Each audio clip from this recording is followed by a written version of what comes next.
মংদা মন্দা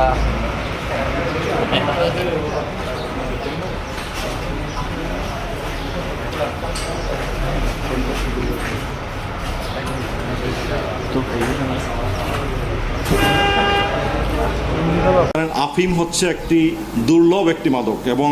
আফিমের ব্যবসাটি মূলত গোল্ডেন ওয়েজ আপনারা জানেন বাংলাদেশ ভারত বার্মা এই তিনটা দেশের যে মাদক রুট সেটাকে বলা হয় গোল্ডেন ওয়েজ সেই গোল্ডেন ওয়েজ কেন্দ্রিক আন্তদেশীয় যে মাদক চোরাচালান চক্রের সদস্য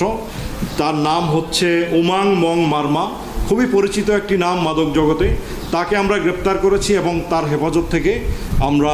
1 কেজি 700 গ্রাম দুর্লভ মাদক আফিম আমরা উদ্ধার করতে সক্ষম হয়েছি এবং অন্যান্য মাদক ব্যবসার মাধ্যমে